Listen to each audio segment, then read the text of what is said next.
Hi everybody, welcome to POS 201, Introduction to Politics. Today's lesson is on civil society, interest groups, and the media.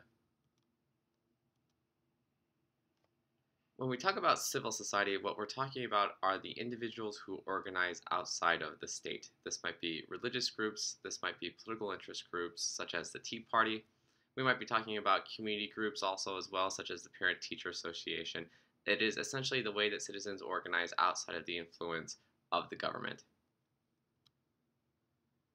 What we see in the study of politics is that these groups are potentially very powerful. Civil society has organized political activism and protests in a variety of countries, and it's an important means for citizens to influence their government.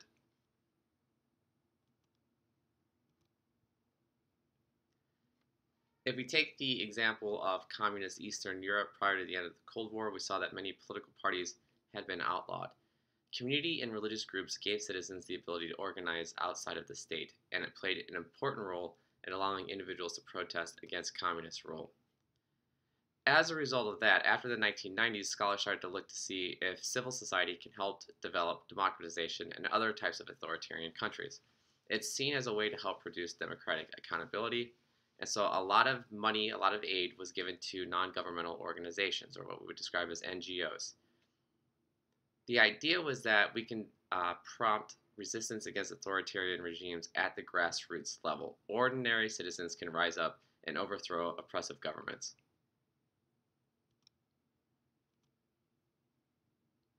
There's also been renewed and increased emphasis on civil society groups and how they can supply social welfare.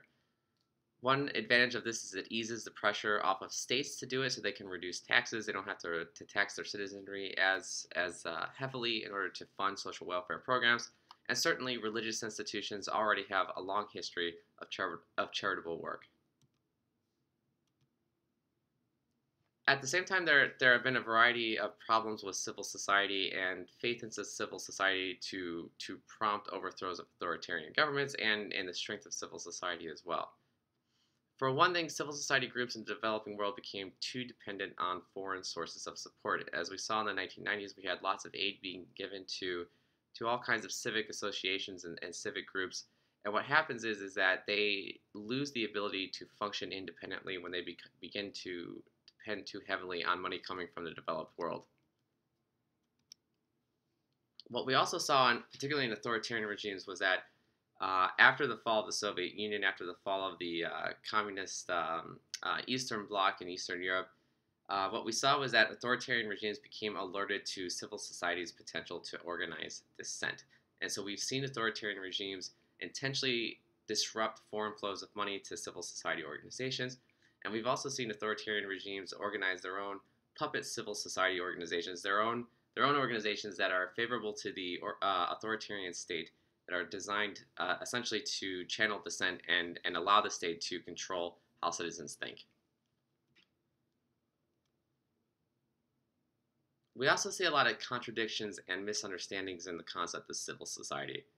The first question we need to ask ourselves is do all groups in society need to have common goals and perceptions? So if we're talking about civil society in an authoritarian country, for example, if we're looking at Iran, in order for civil society to effectively overthrow the authoritarian regime in Iran, we need to ask ourselves whether or not all these groups need to have common goals, common influences. So, for example, religious groups might have very different goals in society from community action groups. And what we see in Egypt, for example, is that even though civil society had a strong role in overthrowing the military regime in Egypt, that we have all kinds of different civil society groups that have many different goals, some Islamist, some secular, and they're having a lot of difficulty now coordinating what their expectations are for what the government is going to look like after that transition.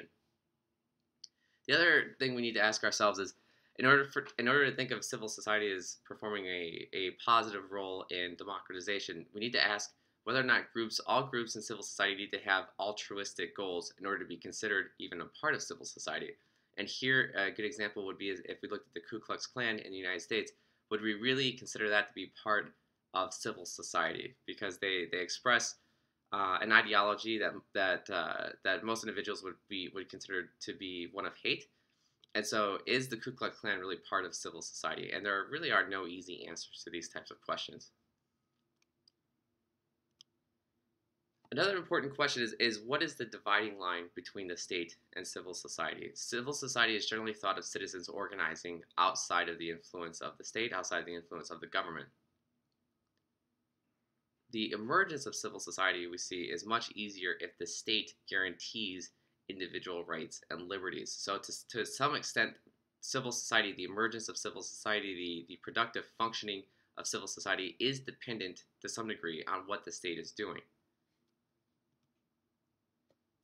We also see that civil society groups have a tendency to fragment. One large group often typically splinters into much smaller groups because, again, it can be very difficult to get everyone to agree to a common agenda. Related to civil society is the idea of interest groups. Interest groups are a large component of civil society. They're essentially part of civil society, but they're a special part of civil society, and they're essential to democracy. Interest groups are essentially associations formed to promote a sectional interest in the political system. They are groups that are formed to promote a particular interest and particular concessions from political groups. They're a little bit different from political parties because they don't present candidates. So political parties will typically present a candidate who they want to run for office. Interest groups don't do this. They typically focus on a much smaller range of issues than political parties do. They are desirable for democracy because they allow citizens to put new ideas into the political process, and they allow a direct channel for citizens to communicate political ideas and beliefs to political leadership.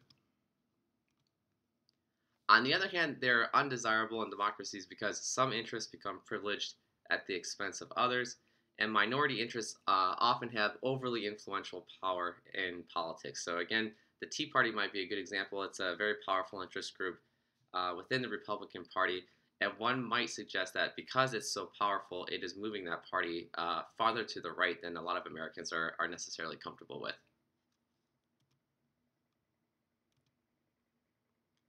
Another question we have to ask about interest groups is, do interest groups have to be consciously formed political groups? So is the only way to think about interest groups whether or not they're well-formed organizations such as the National Rifle Association, Greenpeace, or the American Civil Liberties Union, okay?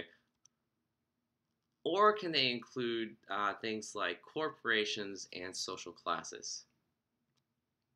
And in thinking about interest groups, there are two types really to consider. The first is insider interest groups.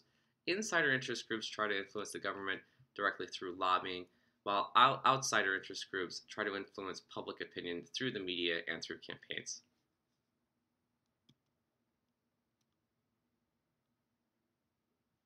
And it's important to think about a special type of interest group relationship with the state.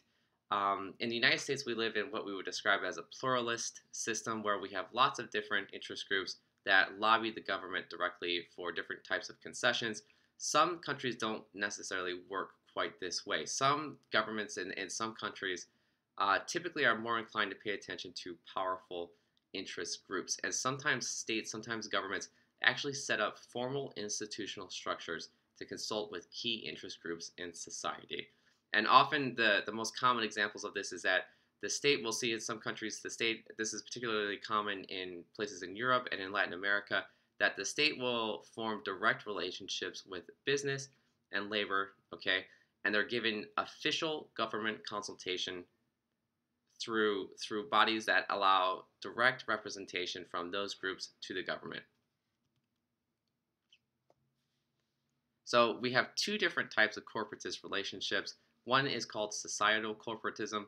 This is where the state forms these institutions that are going to channel. So, for example, in Mexico, there is the Peasants League that represents the interests of farmers directly to the state. Okay, we also have a labor league that represents the interests of industrial labor directly to the state. Okay, and in that type of system, that is something that's called state corporatism, where the Mexican government decided what sectors of society it was going to consult with. On the other hand, what we see in places such as Europe is something described as societal corporatism, where the state sees that there are certain sectors of society that are becoming more powerful, that are putting more pressure on society, and essentially it gives more The state doesn't necessarily say these are the sectors of society we're going to directly negotiate with. Instead, they allow society to choose organically who they're going to institutionalize interest representation with. It's also important to assess the impact of the media. The media structures the perceptions of politics citizens have in a country. The press has an important role to confront and challenge political authorities. It also informs a democratic citizenry, and it's an important branch of civil society. On the other hand, some drawbacks about the media is that there's an unfortunate tendency toward what we would describe as infotainment, because these are market based often. So in the United States, for example, any media group is concerned about turning a profit. They have to try to keep the interest of a large number of viewers, and so unfortunately, what we get in not just American politics, but in political coverage all over the world, is that sometimes there's a larger focus on personally interesting stories. This is why sex scandals tend to be so popular in the media, rather than what are substantively politically important events, because there's a need by the media to entertain the public while at the same time informing the public. Finally, when we look at the relationship between the media and civil society, the media and government, we need to examine the challenge of new technologies. So we see new technologies emerge, particularly by way of the internet and mobile phones. It transforms the ability of citizens to coordinate and organize, so it has had a very positive impact on civil society, particularly in authoritarian regimes. We saw during the Arab Spring, for example, that protests were being organized and coordinated right on the spot through social media. We also see that individuals outside of the media can send pictures, videos, and they can send their own personal commentary on events. And in this sense, it's really democratized the media, that you don't have to be a media elite in order to get your viewpoints out there, in order to report the news. Almost anyone can do it with their cell phone. What we also see is that these new technologies, such as the internet and mobile phones, may make voting and democratic decision making easier in the future. Citizens can connect electronically via Skype, for example, to debate and discuss local policy online directly from their living rooms. And we can conceive of a situation in the future where it might make it easier for citizens to vote directly on a much larger range of issues. So instead of having to represent individuals to go to Congress to represent our points of view, it could be that cell phones will make voting so easy that you get a little message on your cell phone that asks, how would you like to vote on this particular situation? You can vote yes or no. And again, it's something that the idea is that eventually these new technologies might further democratize the process. So that's going to do it for this particular lesson. Be sure to post a question over anything that you don't understand on the online forum, and also do be sure to take the quiz. There is also one more lesson for this week. Thanks.